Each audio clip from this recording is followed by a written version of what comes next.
امام سخاوی بیان کرتے ہیں کہ امام حسن بصری رضی اللہ تعالیٰ عنہ آپ کی خدمت میں ایک خاتون آئی اور انہوں نے جا کے عرض کیا کہ امام حسن بصری رضی اللہ تعالیٰ عنہ کو کہ میری بیٹی کی وفات ہو گئی ہے اور میں چاہتی ہوں خواب میں اس کو دیکھوں. سو میں نے آپ کی خدمت میں حاضری اس لیے کی کہ آپ مجھے بتائیں کہ کیسے میں اس کو خواب میں دیکھ سکوں. تو امام حسن بصری رضی اللہ تعالیٰ عنہ نے فرمایا کہ تو 4 رکعت نوافل ادا کر اور ہر رکعت میں سورہ فاتحہ ایک بار پڑھ کے پھر سورہ الہاکم التکاثر پڑھ، اور یہ نماز عشاء کے بعد. پھر اس کے بعد لیٹتے ہوئے آقا علیہ الصلوۃ والسلام پر درود پاک پڑھتی رہو جب تک تجھے نیند نہ آ جائے.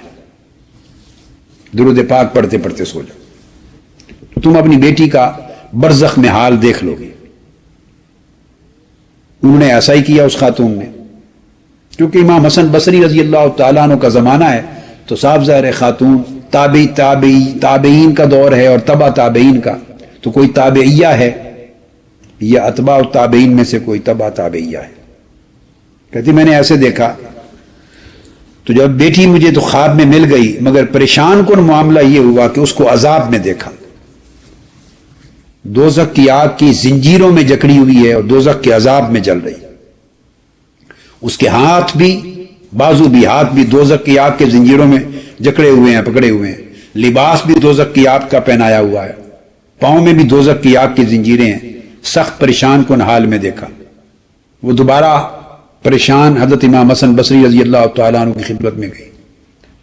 حضرت میں نے بیٹی کو خواب میں دیکھ تو لیا مگر یہ پریشانی بنی.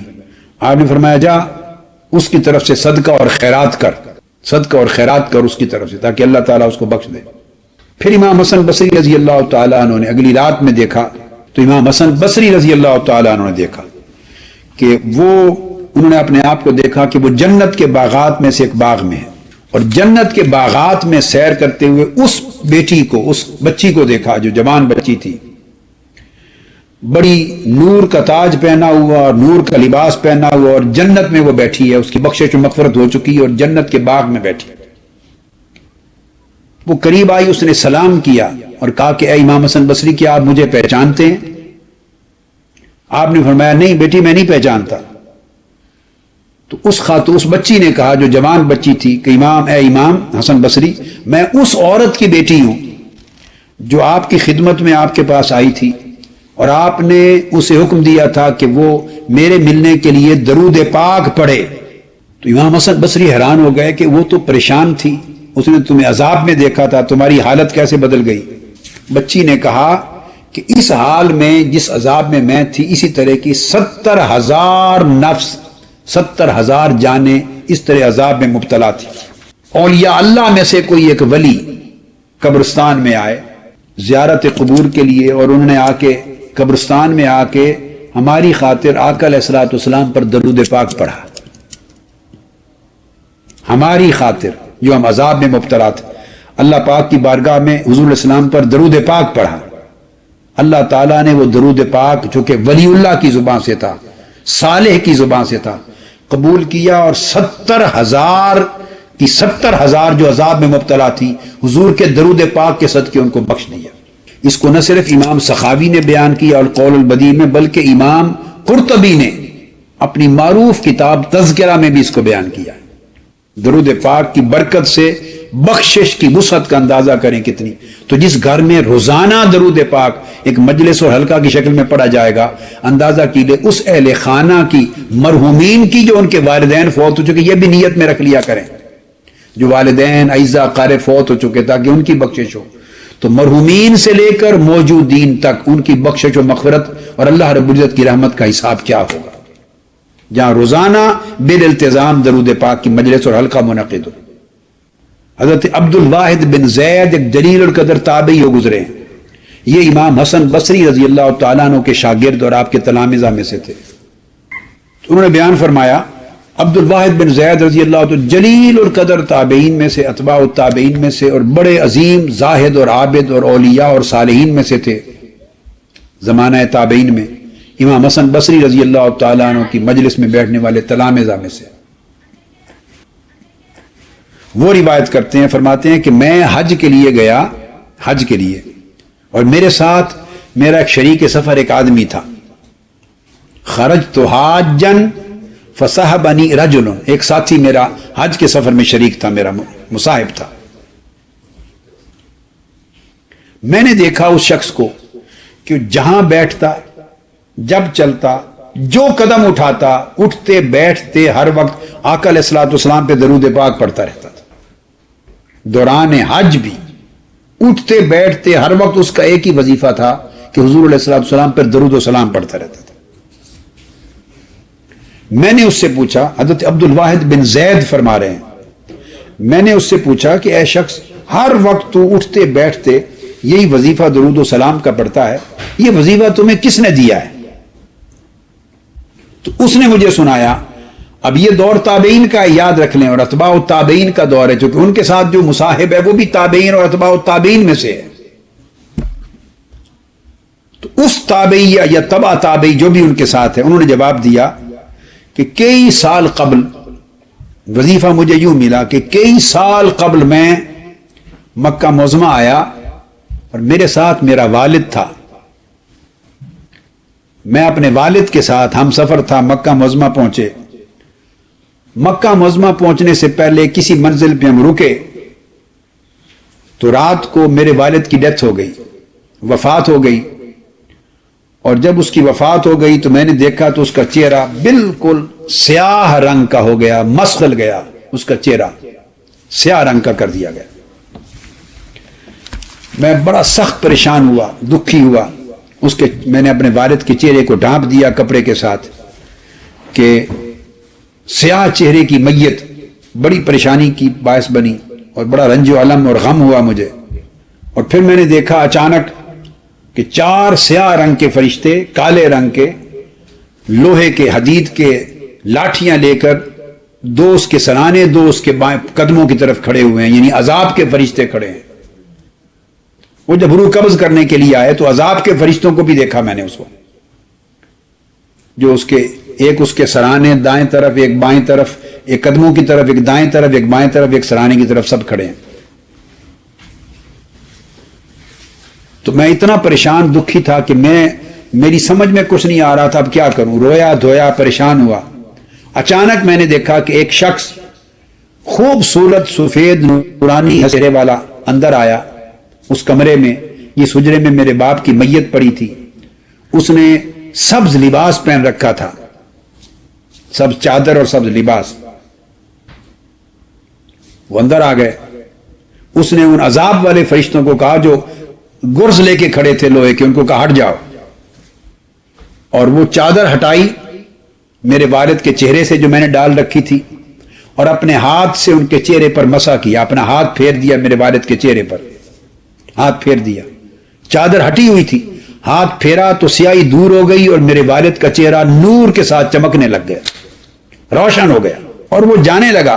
اس نے مجھے کہا، اے غمزدہ شخص، بیٹے کھڑے ہو جا. قم فقد بید اللہ وجہ ابیک، کھڑے ہو جا، اب غم نہ کر، تیرے باپ کے چہرے کو اللہ رب العزت نے نور سے روشن کر دیا.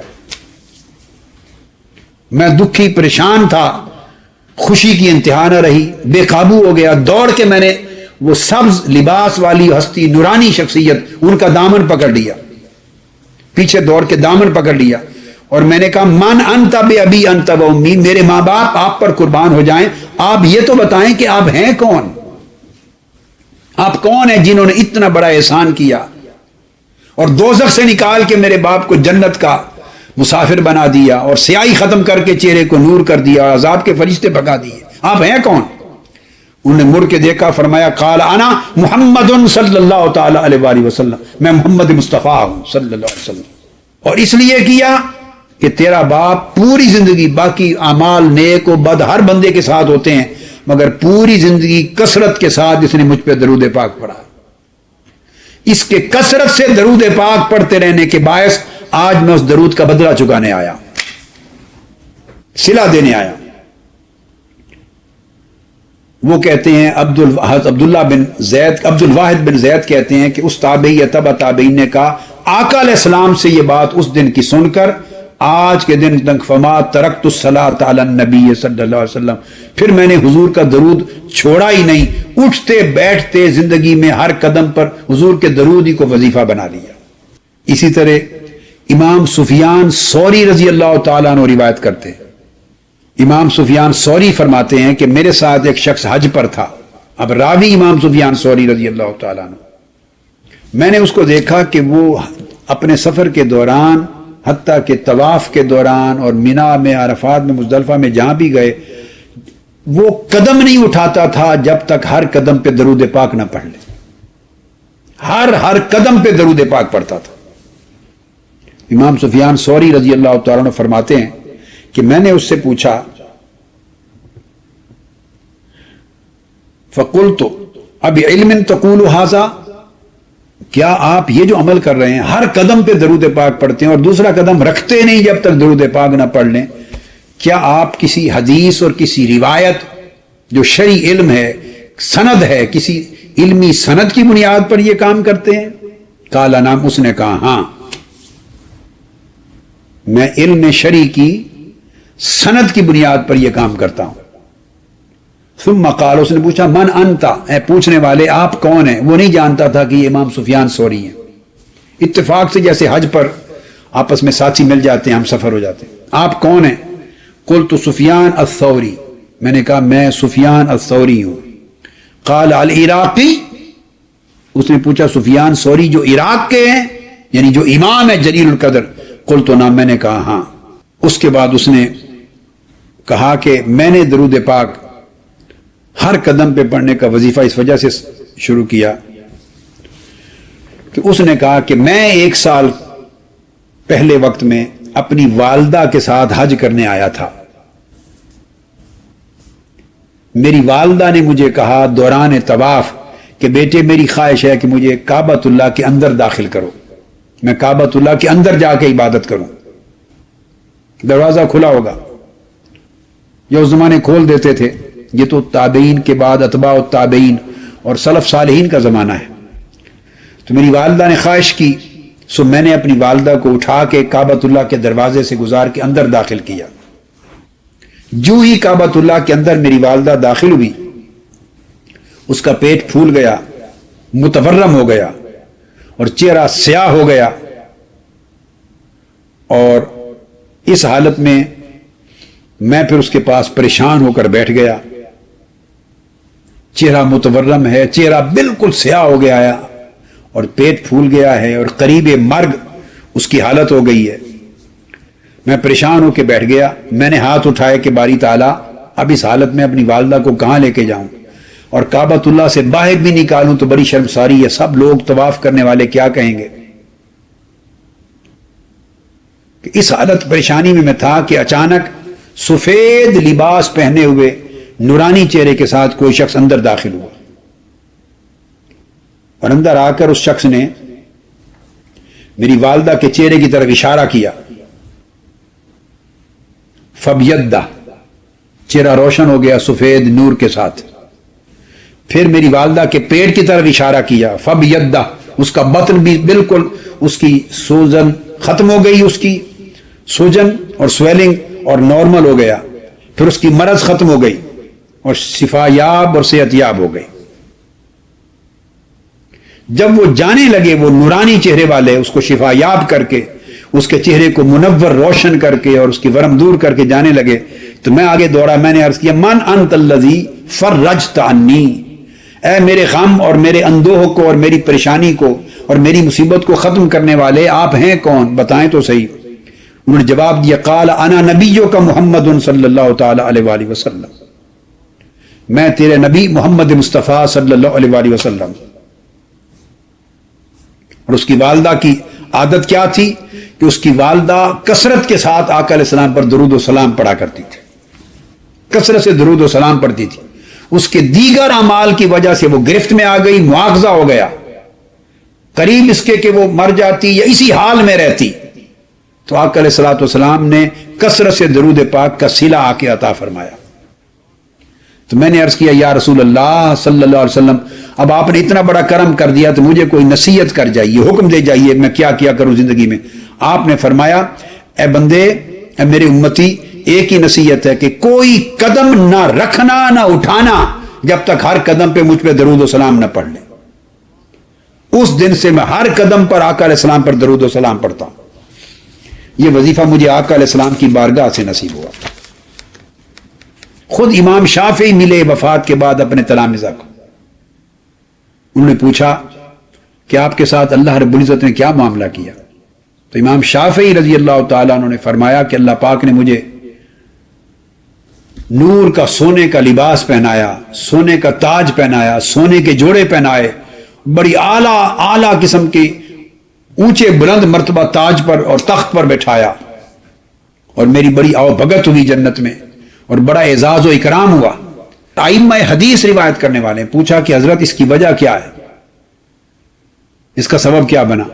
تو امام شافعی رضی اللہ عنہ فرماتے ہیں کہ اس کا سبب یہ، وہ جو درود پاک میں آقا علیہ السلام پر پڑھتا اور لکھتا تھا، اللہم صلی علی سیدنا محمد بعدد ما ذاکرہ الذاکرون وبعدد ما غافل عن ذکرہ الغافلون، کہ اللہ تعالیٰ حضور علیہ الصلوۃ والسلام پر اتنا ذکر کر، بعدد ما ذاکرک الذاکرون وبعدد ما غافل عن ذکرک الغافلون، اے اللہ تعالیٰ حضور علیہ السلام پر اتنا درود پاک بھیج، اس قدر درود پاک بھیج جس قدر اس پوری کائنات میں تیرا ذکر کرنے والے لوگ تیرا ذکر کرتے ہیں، اور اتنا درود پاک بھیج جتنا لوگ اس دنیا میں تیرے ذکر سے غفلت کرتے ہیں، ان کی غفلت کے عوض بھی حضور پہ درود بھیج، اور ان کے ذکر کے عوض بھی حضور پہ درود بھیج۔